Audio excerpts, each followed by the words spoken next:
di samping saya ada rekan saya. Anida Putri Nabila dari mahasiswa STAI Siliwangi dari Prodi Pendidikan Agama Islam. Oke, di sini saya akan berbincang, kami akan berbincang tentang bullying. Apa sih itu bullying? Bullying adalah perilaku menyakiti, merendahkan, atau menindas orang lain yang dilakukannya itu secara sengaja dan terus diulangi.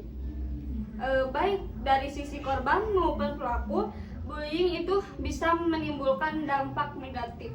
Itu kalau menurut kamu, bullying itu apa sih? Bullying atau perundungan ya? Bullying atau perundungan itu adalah tindakan agresif yang dilakukan secara sengaja dan berulang-ulang oleh satu atau sekelompok orang yang lebih kuat untuk menyakiti, merendahkan, atau menindas orang lain baik secara mental, fisik, verbal maupun psikologis. Mungkin itu yang dapat saya pahami tentang bullying itu ya. Oke, kan sekarang itu banyak orang yang menganggap bahwa bullying itu hanya sekedar bercandaan antar teman. Nah, kapan sih sebuah candaan itu berubah jadi bullying? Gitu. Menurut kamu? Candaan berubah jadi bullying ya? Oke, yang dapat saya pahami, candaan berubah jadi bullying itu ketika ada ketimpangan atau kekuasaan. Nah, dilakukan secara berulang dan ada pihak yang merasa tersakiti atau direndahkan. Dalam Islam, jika saudaramu merasa tidak nyaman, itu bukan lagi canda, tapi aja. Aja itu menyakiti. Mungkin itu candaan berubah jadi bullying. Oh, jadi dalam Islam itu dilarang. Ya, dilarang. Kalau dilarang dalam Islam, apa sih alasannya kenapa bullying itu dilarang kelas dalam aturan agama Islam? Karena Islam menjunjung tinggi kehormatan manusia. Rasulullah Shallallahu Alaihi Wasallam bersabda bahwa darah, harta, dan kehormatan seorang Muslim adalah haram bagi Muslim lainnya. Bullying adalah bentuk kezaliman dan doa orang yang terzalimi itu tidak ada penghalangnya dari Allah. Mungkin itu. Kan di zaman sekarang itu lagi banyak cyberbullying, karena apakah dosa cyberbullying itu sama dengan bullying fisik? Cyberbullying ya?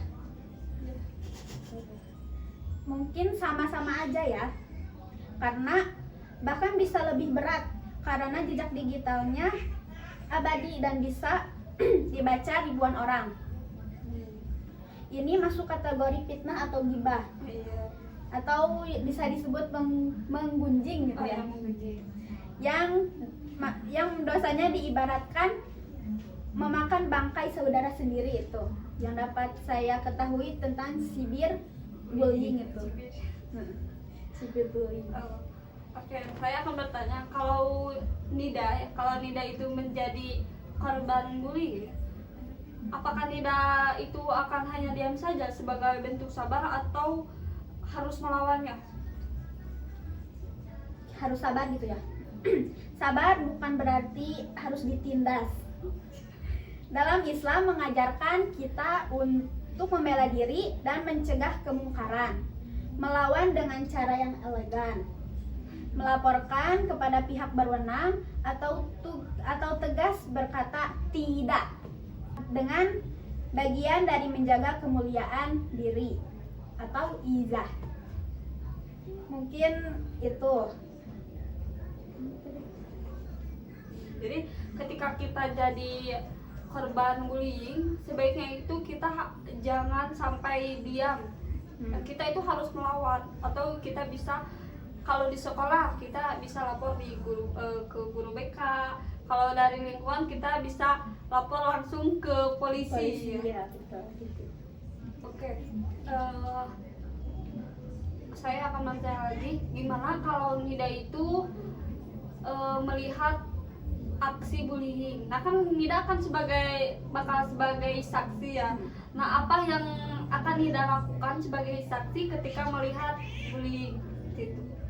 Ketika saya melihat korban bullying itu, gunakan saja prinsip hadis, Oh ya, insya. ubah dengan tangan atau kekuasaan atau tindakan. Jika tidak mampu dengan lisan, apapun itu nasihat, jika tidak mempan oleh si pelaku itu, Mungkin dapat disimpulkan dari perbincangan kita tadi bahwa bullying itu apa tadi, Nida? bullying itu tindakan agresif yang dilakukan secara sengaja atau berulang-ulang. Oke, pelajaran yang dapat kita ambil dari topik tadi bahwa kita itu tidak boleh melakukan bullying, dan kalau kita melihat aksi bullying kita harus berusaha mencegah aksi tersebut. Mungkin itu saja dari perbincangan kita. Semoga bermanfaat khususnya bagi kita dan umumnya bagi kalian semua. Cukup sekian. Wassalamualaikum warahmatullahi wabarakatuh.